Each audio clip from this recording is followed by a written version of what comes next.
Hi, I'm Brian Benson from DAWNCHEM, and today I'll be going over properly maintaining your Tennant 1020 carpet extractor.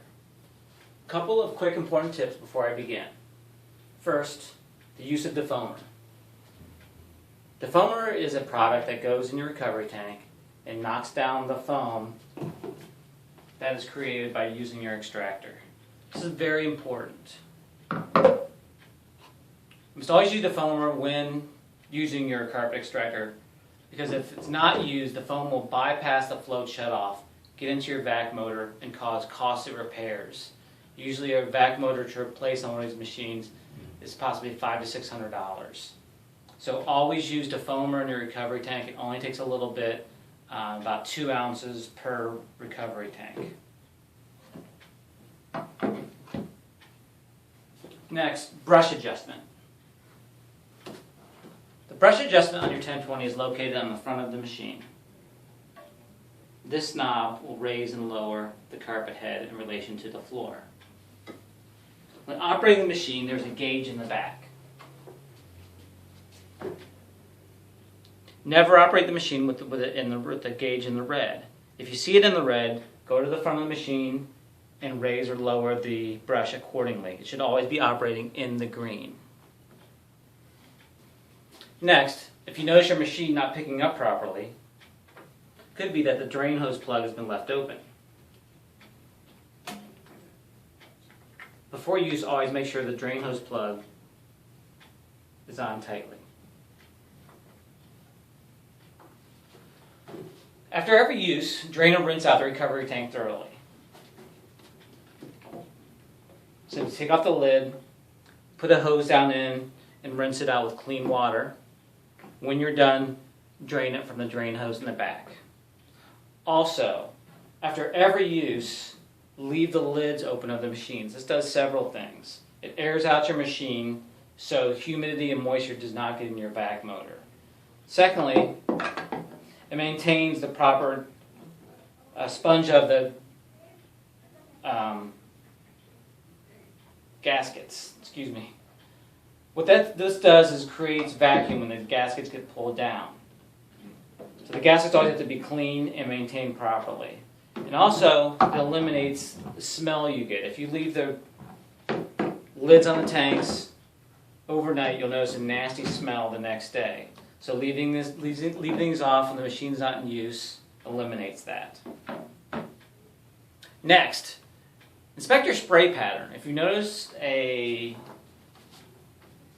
bad spray pattern, it could be one of your tips is plugged. The spray tips are located underneath the machine, behind the brush. No tools are needed. Simply twist, pull off, and leave it overnight in a mild acid solution. This will rinse out any alkaline solution out of the tip. Never use a sharp object to dig out the tips. That may actually damage the spray pattern.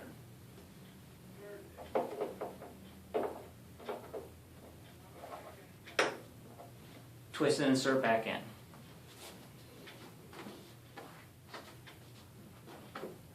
Next, vacuum out the solution tank. Every machine is shipped with a spare vacuum hose. To vacuum out the solution tank, simply remove the vacuum hose from the back of the machine, add the accessory hose,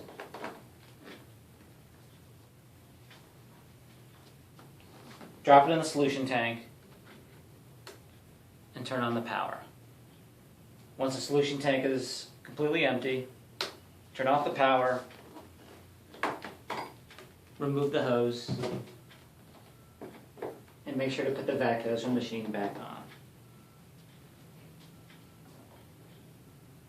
Remove and rinse the solution tank screen. The solution tank screen is located at the bottom of the solution tank. Simple twist and pull will remove it. Rinse it out under running water. And replace. Remove the recovery tank lid And next, rinse out the float shutoff. The float shutoff is an apparatus with what looks like a ping pong ball. What this does is as the recovery tank gets full, it raises that ball, and if there's too much water, it'll actually seal off the vacuum motor from damage. This always needs to be rinsed out after every use. When you're done cleaning it, simply replace.